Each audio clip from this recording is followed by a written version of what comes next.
All right, friends, welcome.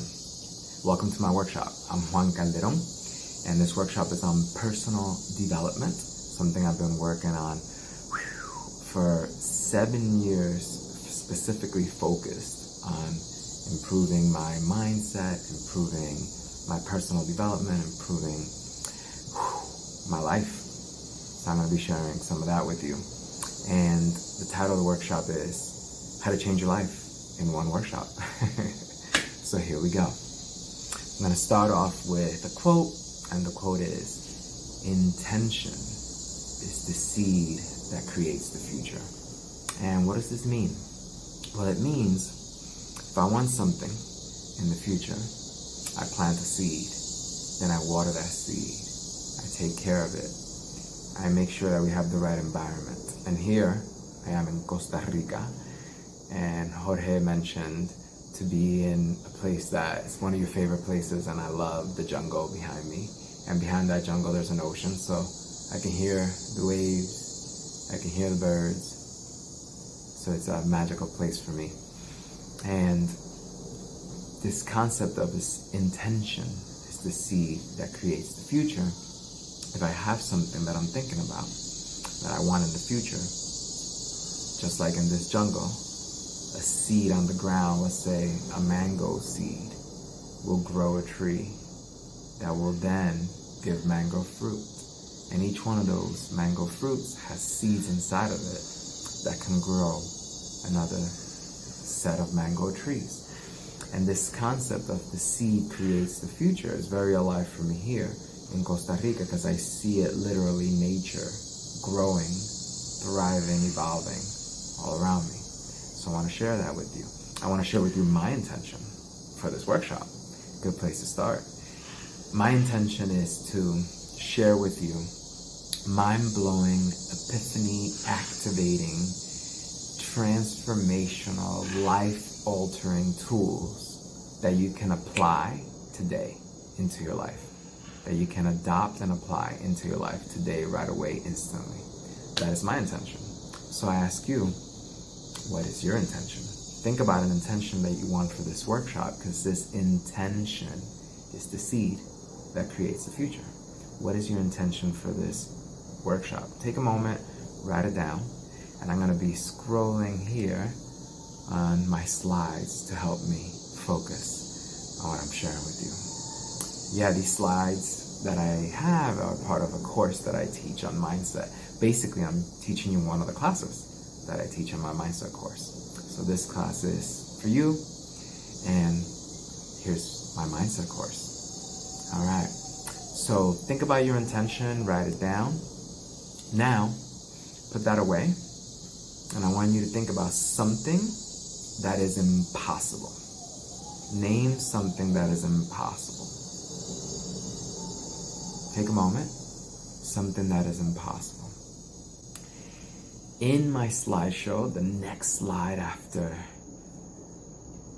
think about something that's impossible is an airplane from the Wright brothers, and a hot air balloon, and this bodysuit where people jump off cliffs and glide, and then this amazing, magical, technological advance of wings with a motor engine that people can just put on these wings and fly.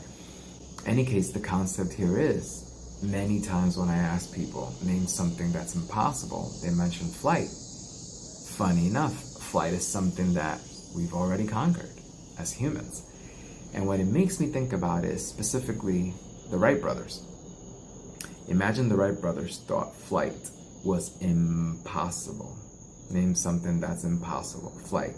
If the Wright brothers thought flight was impossible, would have they even attempted to create a flying machine? If they thought it was impossible, would they even try? Would they even begin that journey?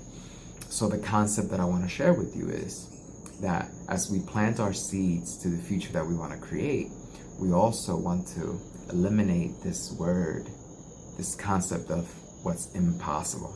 Because many times what we think is impossible, it is reachable, it's something doable.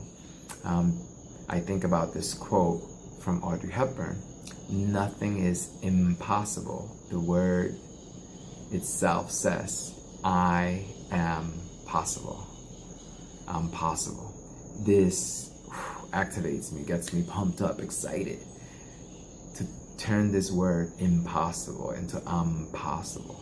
To think about the dreams that I have that I think, oh, it's impossible dreams, and think I am possible. These dreams are something that I can achieve. I can do it. I just need to plant those seeds. Another thing that comes up when I ask people to name something that's impossible is breathing underwater. Well, we have scuba diving suits. I've been on this little machine. It's like a scooter, underwater scooter with a helmet. And inside the helmet, oxygen is being pumped in from a tank that's attached to the scooter. And you have these little handlebars that you control, whether you go left, right, forward, and back. And what's interesting is that you can reach inside the helmet and scratch your nose, because the technology of this, there is no bottom here that's preventing water to come in, but the oxygen being pumped in pushes the water out. How incredible is that? So we've developed this technology. We've also developed submarines. And also in our slide, there is an underwater restaurant, the deepest underwater restaurant in the world, which I was lucky. Well, not lucky, I was intentional because I chose to go there to have been able to appreciate it. I went to this restaurant in the Maldives, and it's the deepest underwater restaurant, which the technology that was used allows us to breathe underwater and have a meal underwater. So when we think about what's impossible, and when I've done this exercise many times in person or online in one of my courses, the things that people come up with are possible. I want to share with you this concept I call word swap. Word swap is kind of like that impossible into I'm possible, to think, not just think, but to speak the word of what you want. So if there's this thing that I want, if I speak it as it's impossible, I'm not gonna try. But if I speak it as I'm possible, I can do this, then that activates me, that energizes me. So here's another word swap. Instead of I can't, I word swap that into how can I? What does that do? So I think I can't do this thing, whatever it is.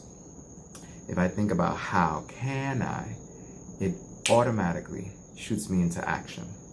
It puts me to work. It brings me to write a plan, to come up with a plan. For example, right here, where am I today? I'm at a 5-star restaurant, not restaurant, hotel. I'm at a 5-star hotel in Manuel Antonio, Costa Rica. I used to think I can't afford that. And then I was like, how can I? Well, how can I? I did a deal with the hotel where I shoot social media videos for them as part of my payment to stay. So I got credited X amount of nights for the work that I do. And I shoot drone videos, I shoot videos of the rooms, and I shoot the pool. In any case, the concept is, at one point I was thinking, I can't afford it. And then I word swap that into how can I? This concept of word swap often puts me in a position where I'm creating a plan, where I'm creating a game plan to make something that I thought was impossible into I am possible. These are word swaps. This quote I'm going to share with you, magical. A dream written down with a date becomes a goal. A goal broken down into steps becomes a plan. A plan backed by action makes your dreams come true. I love this quote. And basically this quote for me is a summary of a whole weekend convention that I went to. This weekend convention was about goal achievement. So it was a weekend convention on goal achievement. Friday, Saturday, Sunday, 3 days, 8 hours a day, 24 hours. 24 hours later, this is what I would say is the most powerful summary of that weekend. This concept. And I've changed the words for myself in a way that makes me have fun with the words. I call it write it down, break it down, get down. So the concept of writing down this dream to make it a goal, the concept of breaking down this goal into small steps to make it a plan. The concept of getting down to business, that's the action to make this dream come true. So this concept of write it down, break it down, get down, for me, is the formula to goal achievement. So I invite you to write it down. Write down the goal that you have. And perhaps it might be part of the intention, part of your intention for this workshop, a goal that you have. Perhaps it was one that you thought was an impossible goal, but we could workshop into impossible. Something that you thought I can't do, but now it's how can I? So we write it down, we break it down into small little steps. Break it down into small little goals that then equal the big goal. And then we get down to business. We put the plan into action. Basically, what we're doing to make these dreams come true, to use these word swaps, to make impossible into impossible. Basically, what we're doing, besides planting our seed, besides setting that intention, we're also eliminating our limiting language. What does that mean? Okay, so we have words that limit us, maybe even stop us from trying. Words like I can't. Words like, phrases like I'm not good enough. Woof. So imagine the phrases and the words that keep us trapped, that keep us enslaved to the life that we're living, that we want to transform, that we want to change, that keep us from trying, that keep us in this box. Imagine eliminating that limiting language. Free yourself from it. This concept of eliminating our limiting language instantly activates us into action of what is possible. I think about limiting language comes from a place of fear. Oh, I'm not good enough. People are going to judge me. People are going to look at my work. People are going to look at this. This fear drives us away. It even paralyzes us from action. At the opposite end of fear, we got love. So if I think about love and I use love as a motivator, like, oh, I'm really passionate about this. I'm really motivated by this. I love this. I want to pursue this goal because I love it. Well, this motivator of love is 10 times stronger than the motivator of fear.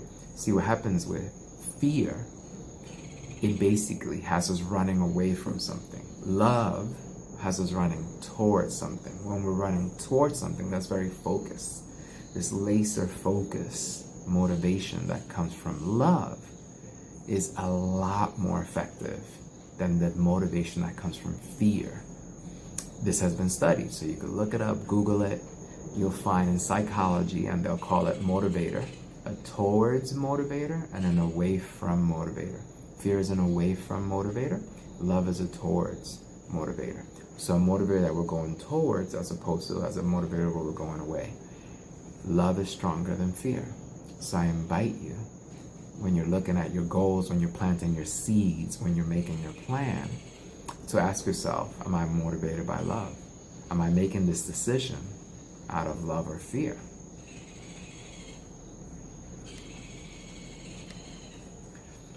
As we are eliminating our limiting language, what will we use to replace it? So, if on one end we have limiting language, on another end, we have what I call adopting infinite possibilities language. What does that mean? So how can I is part of that.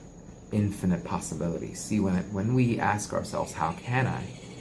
The possibilities are infinite of all the possible creative responses that we can have to that question that can lead us to creating the plan of action to make our dream come true.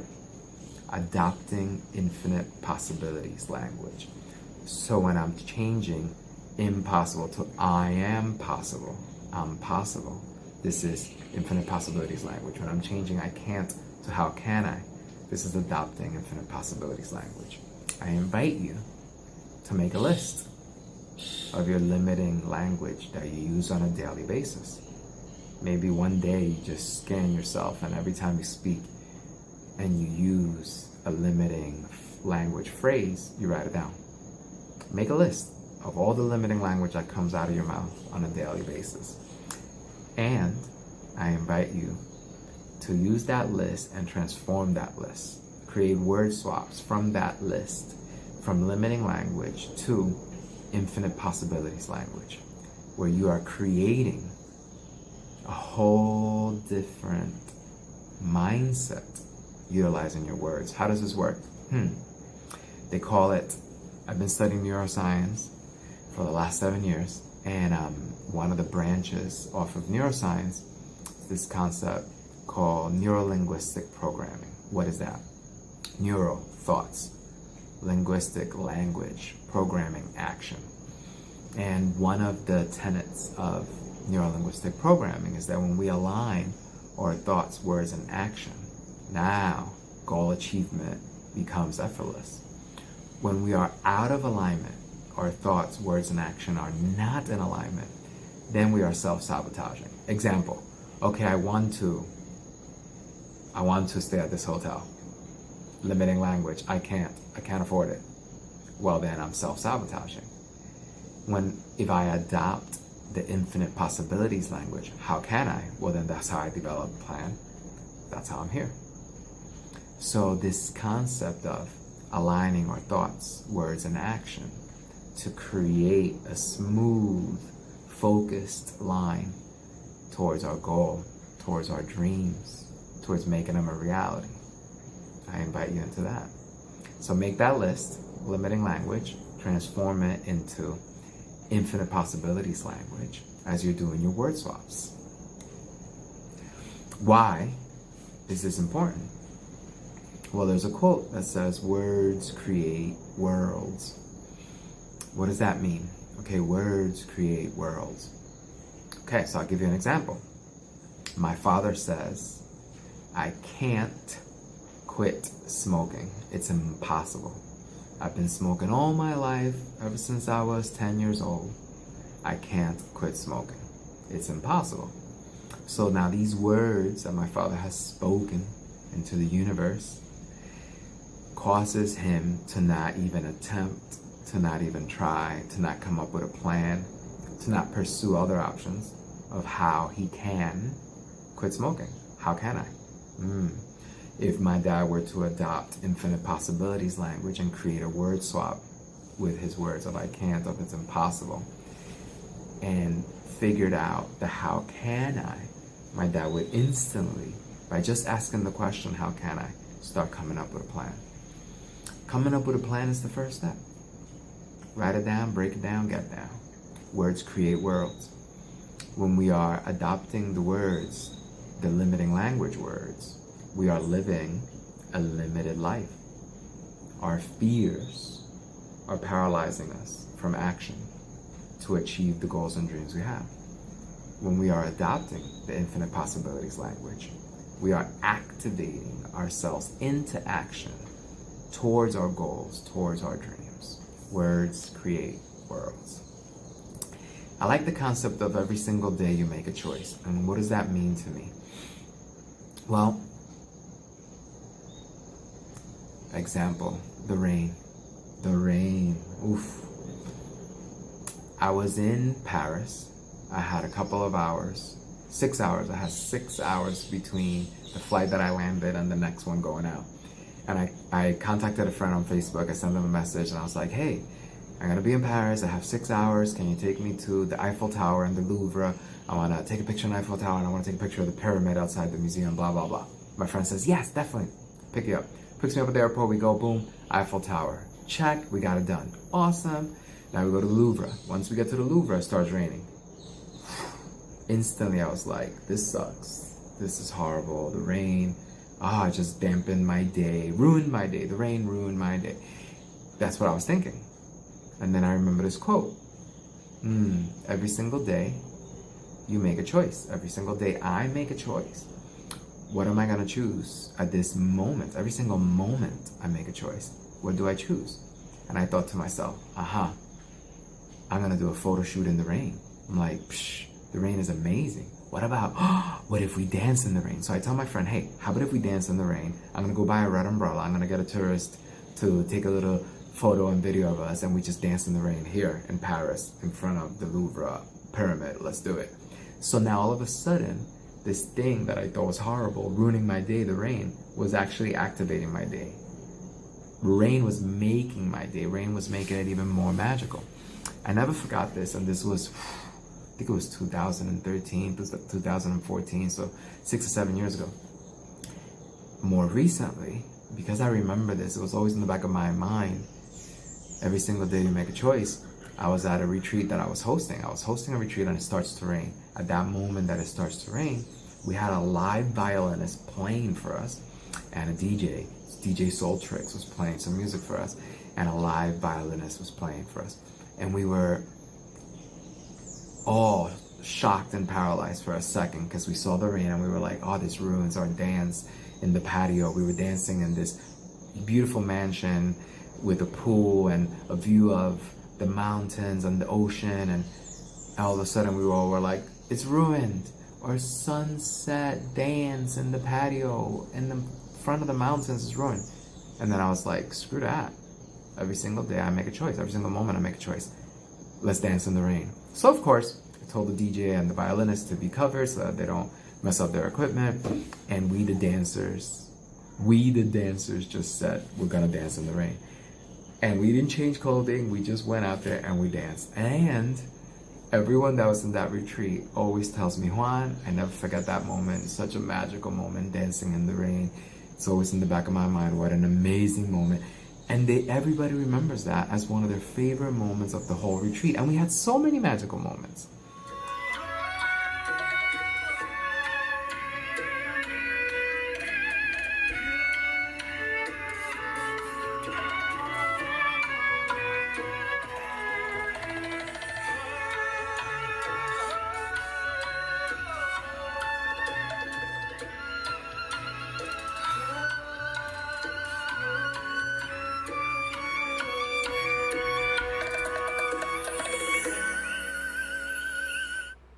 That led me to think about, hey, anytime I have a rain on one of my retreats, I'm gonna create this magic again, remembering that the rain is magical.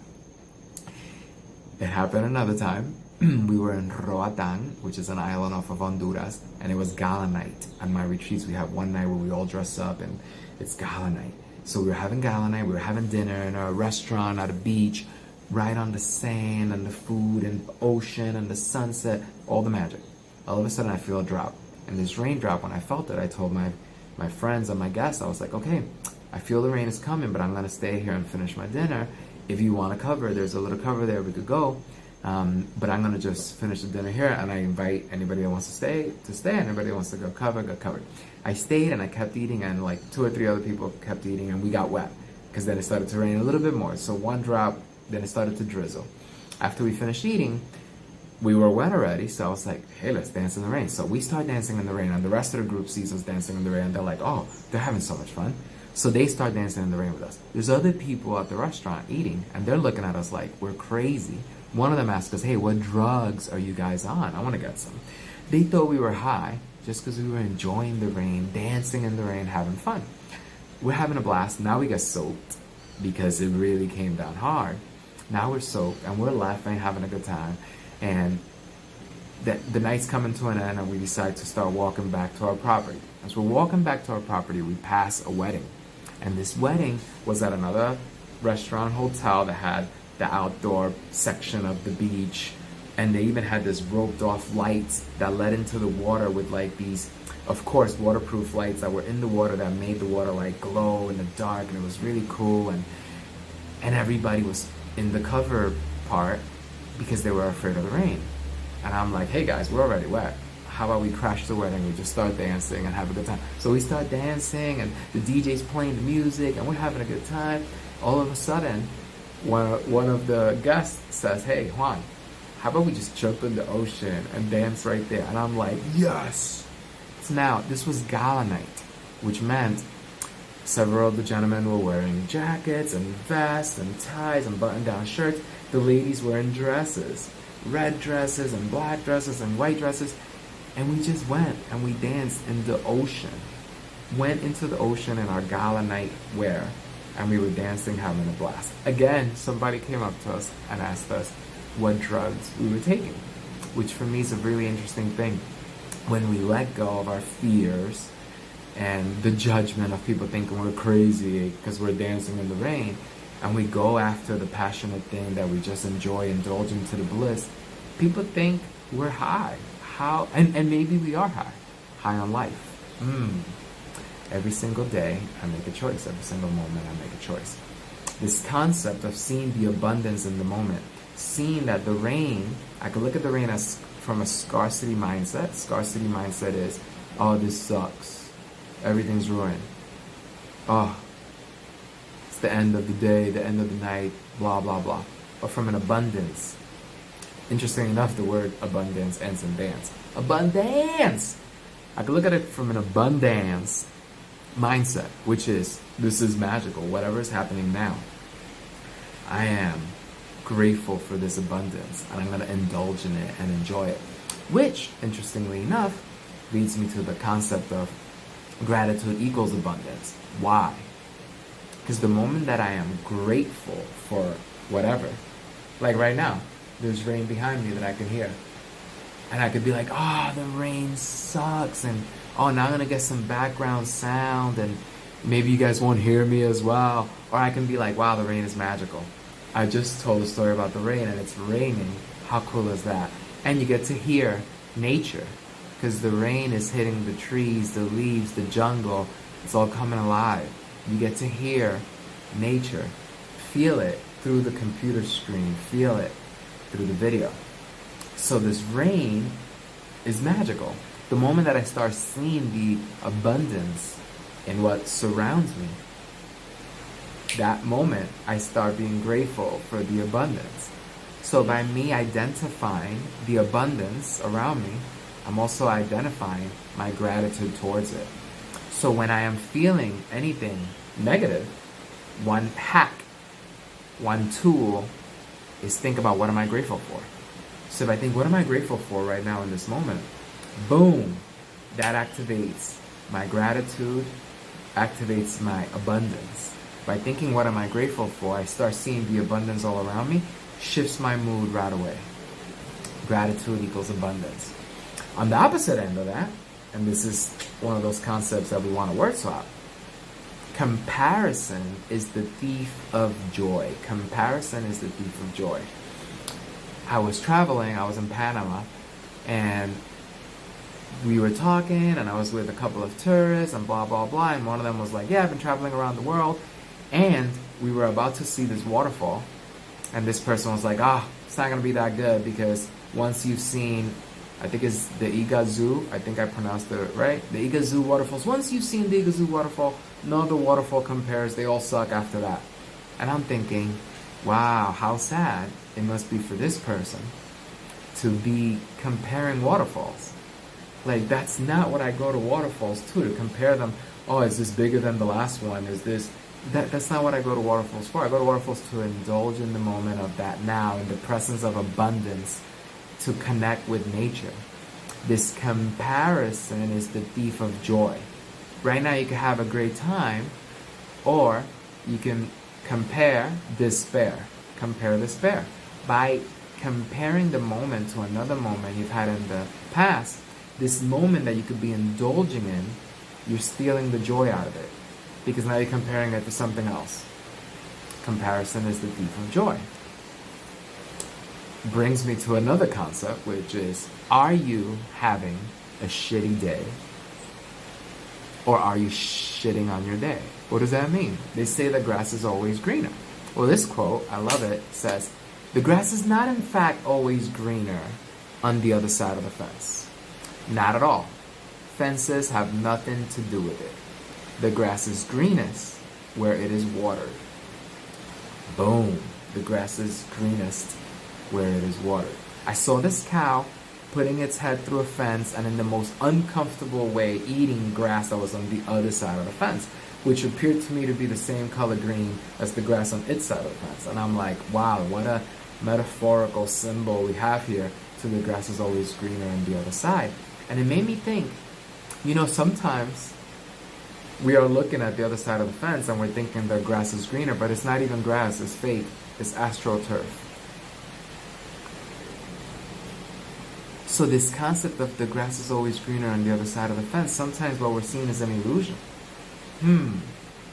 And instead of looking at the other side of the fence, I want to focus on my side of the fence and follow that quote. The grass is greenest where it is watered.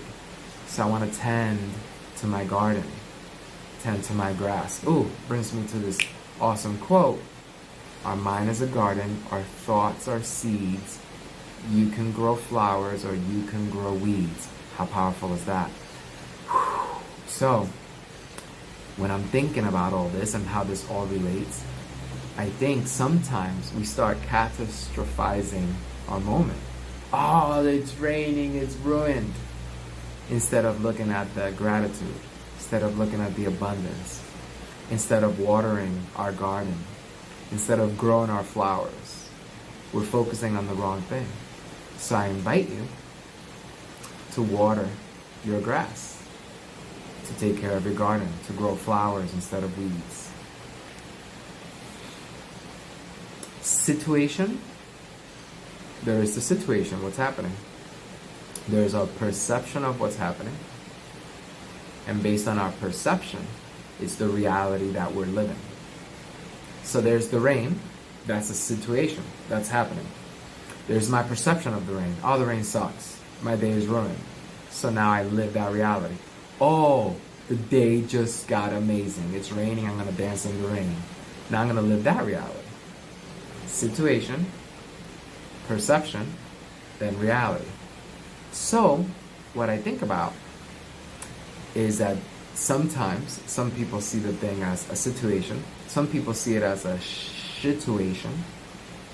I see it as a shift-tuation. Whatever situation I'm in, I have the power to shift it by how I perceive it.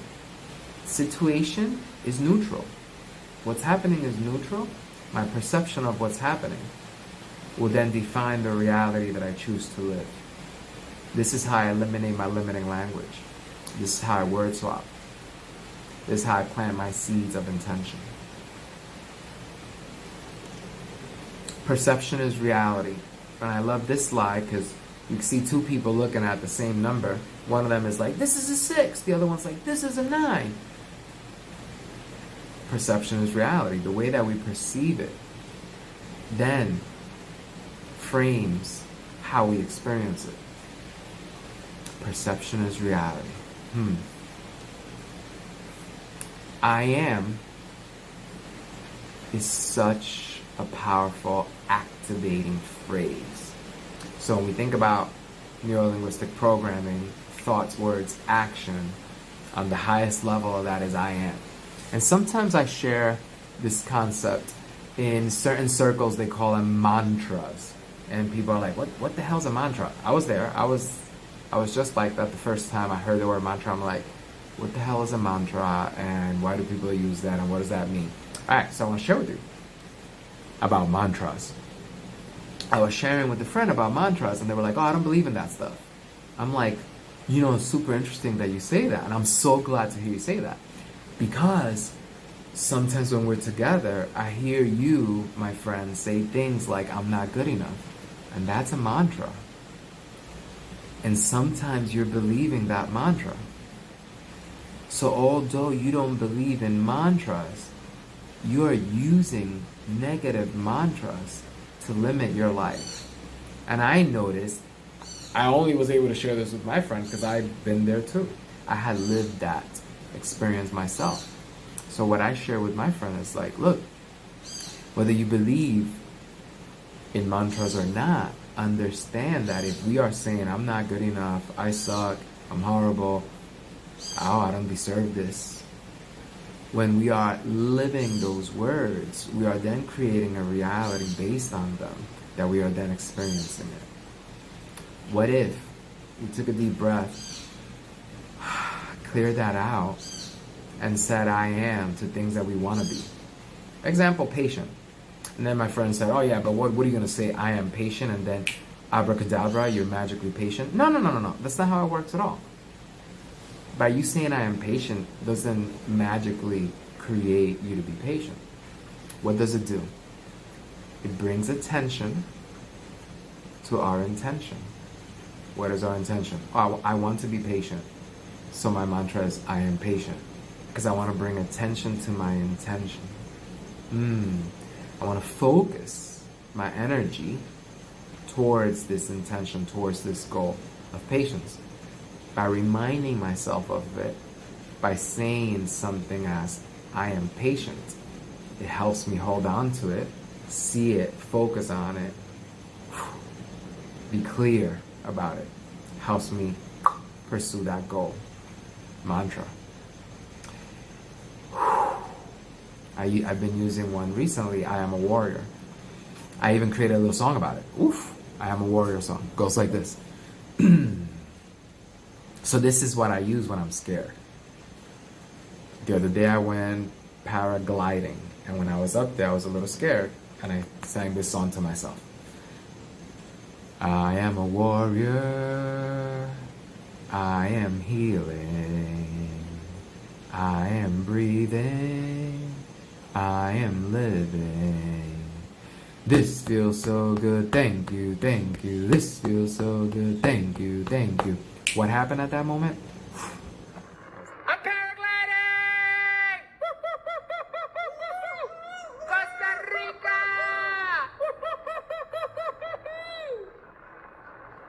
Wow.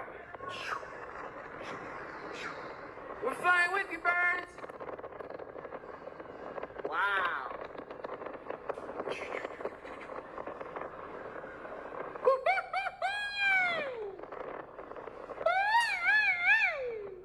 Wow. We're with the birds, Alex. Paragliding! I was activated. Courage was flowing through my body. I felt like I can handle this. Why? It's hard to explain, except that when you use the word I am, you're telling your brain, you're telling your mind, you're telling your consciousness, I want this. Not just separate from me. I want this as part of me. I am patient. I am brave. I am a warrior. Instantly brings all of your focus to this one thing. Here's another one that I wrote recently. One day I woke up during these interesting times, and the first word out of my mouth, I'm alone in my bed, and for some reason I said the word COVID as soon as I woke up, and I'm like, wow, man, what's going on? What kind of news am I watching? That I wake up from a night's sleep and the first word out of my mouth is COVID. And I was like, yeah, I want to word swap that. So then I thought, okay, I'm going to write a little song that I'm going to sing when I wake up. And that's going to be the first words out of my mouth. And here's the song I wrote. I'm inspired every day by whatever comes my way. I'm inspired every day by whatever comes my way. I'm inspired every day by whatever comes my way. I'm inspired every day. And inspiration leads through creation, a manifestation of your imagination. And inspiration leads to creation, a manifestation of your imagination. I'm inspired every day. I'm inspired every day by whatever comes my way. I'm inspired every day by whatever comes my way. I'm inspired every day by whatever comes my way. I'm inspired every day. I sat down and wrote a song, would you like to sing along? I sat down and wrote a song, would you like to sing along? I sat down and wrote a song, would you like to sing along? Let's sing the chorus now. I'm inspired every day by whatever comes my way. I'm inspired every day by whatever comes my way. I'm inspired every day by whatever comes my way. I'm inspired every day. And inspiration leads to creation, a manifestation of imagination. And inspiration leads to creation, a manifestation of your imagination. I'm inspired every day. All right. What does this song do to me? OMG. It wakes me up looking for something. And what was happening to me at that time, I was feeling down and out. I was feeling down. I was feeling depressed. I was feeling sucky. I was feeling the weight of the world, as we all have at different moments. And by me thinking I'm inspired every day by whatever comes my way, made me more aware, like what's coming my way. There's a sloth. There's a toucan. There's a butterfly. Hummingbird. Monkeys. And I started videotaping nature. Super magical transformation of my everyday as I started now documenting nature because I'm inspired every day. The power of words, the power of I am, the power of positive mantras. So for anybody that says, oh, I don't believe in mantras, then I would just ask you, okay, I believe you, and do you use negative mantras in your life? Are there phrases that you are connecting to yourself with I am blank that don't serve you? And if you are, I would invite you to word swap them. I would invite you to flip them, activate them, adopt infinite possibilities language. What will that do to you? Woo! Well, I'll share with you what that has done for me. For me, it has created a metamorphosis, transformation in my life. From that caterpillar to that butterfly. What is this metamorphosis? Well, super interesting. When now that I've been here in Costa Rica with all nature, there's even a butterfly called the blue morpho, and it's a electric blue butterfly that's like really big and huge, and you can see it from a distance, and it flies away, and the bottom of it is a different color, so you can't see it. It blends into nature when the bottom is showing. You can only see it if it goes down enough that you could see the blue wings. In any case, this blue morpho, it's a really huge symbol for metamorphosis. And what is this concept of metamorphosis? Well, for this caterpillar to become the butterfly, there is this death of the old self. And we could look at it in ourselves as a metaphorical death of the old me, for the new me to be born. For this butterfly to emerge from that cocoon, the caterpillar disintegrated. It becomes goo. It melts down to then come out transformed. So what I think about metamorphosis and transformation is, okay, I have to get rid of the old me. The scared me, the limited language me, the me that does not believe in me, the self-saboteur me,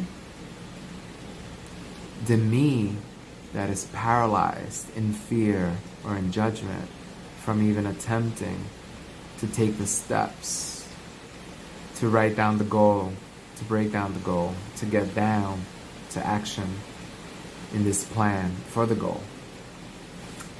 I need to get rid of that old self, that caterpillar me, to become the butterfly me, so that my dreams take flight. So I want to invite you to start practicing this metamorphosis.